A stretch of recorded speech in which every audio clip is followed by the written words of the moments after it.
ဒီတစ်ခါကျွန်တော်လေ့လာမယ်သင်ခန်းစာကတော့ Adobe Premiere Pro CS ထဲမှာ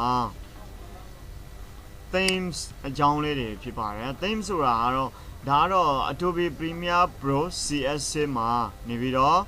သူကအကုန်လုံးနေပါကို software တော်တော်များများကိုဒီတိုင်းတော့တယ်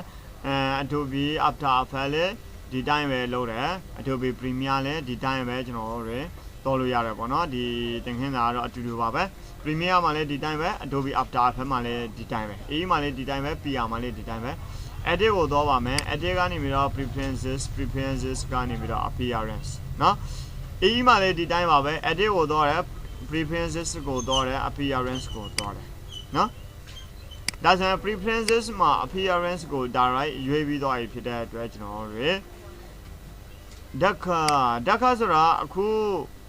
နောက်ဆုံးပေါ်ပေါ့နော် Premiere CC တော့2010တော့16တော့နော်အဲ့လိုမျိုးဆိုရင်ဒီကောင်ပုံစံအတိုင်းပေါ်တယ်ဒါကတော့ default အတိုင်းသွားမယ်ဆိုရင်တော့ Adobe Premiere Pro CS မှာလာတဲ့ default အတိုင်းပေါ့နော် EE မှာလေးဒီတိုင်းပါပဲတကယ်လို့ပေါ့နော်ကျွန်တော်တို့သင်ခန်းစာတွေကိုလေ့လာတဲ့အခါမှာသင်ခန်းစာတစ်ခုရလို့ရှိရင်နောက်ထပ်တစ်ခုနဲ့ဟာချိတ်ဆက်ထားတာဖြစ်တဲ့အတွက်အဆင်ပြေတာပေါ့နော်သင်ခန်းစာတစ်ခုကိုပိုင်ပိုင်နိုင်နိုင်ရတော့ရဆိုရင်နောက်ထပ် software တစ်ခုကိုလည်းပိုင်ပိုင်နိုင်နိုင်ရတော့မှာဖြစ်ပါတယ်ကဲဒါဆိုရင်ကျွန်တော်တို့အရင်ဆုံးဒီနေရာမှာ default တိုင်းသွားမယ်ဆိုရင်ဒီတိုင်းပေါ့နော်တကယ်လို့အရင် version ပေါ့နော် Adobe Premiere Pro CF4 တို့ CF5 တို့အနေနဲ့သွားမယ်ဆိုရင်တော့ဒီလိုမျိုး color လေး appearance လေးပေါ်မှာဖြစ်ပါတယ်တကယ်လို့ကိုကဒီထက်နေပြီးတော့ lighter အလင်းရောင်လေးကိုလိုချင်တယ်ဆိုရင်တော့ဒီတိုင်းတော့ပေးရမှာဖြစ်ပါတယ်ကဲကျွန်တော်တို့ကနေပြီးတော့ဒီပုံစံအတိုင်းသွားမယ်ဆိုရင် Adobe Premiere Pro CC เนาะ CC ပုံစံမျိုးအတိုင်းကိုသွားမယ်ဆိုတော့ဒီတိုင်းပေါ့နော်ကဲပုံမှန်အတိုင်းသွားမယ်ဆိုရင်တော့ default အတိုင်းထားပေးလိုက်ပါကဲကျွန်တော်တို့ကတော့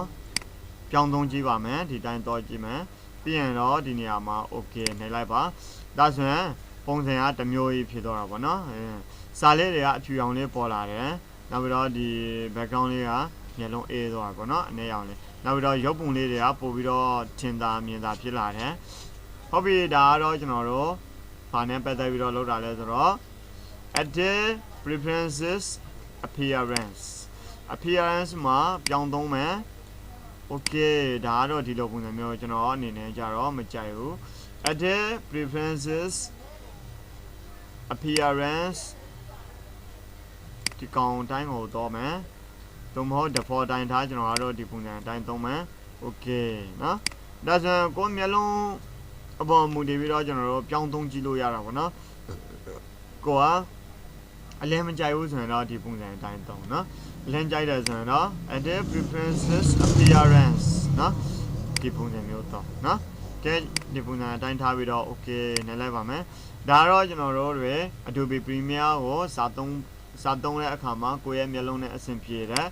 color လေးတွေ appearance ကိုရှင်းပြီးတော့အသုံးပြုတဲ့နည်းလေးဖြစ်ပါတယ်အားလုံးပဲအဆင်ပြေကြပါစေ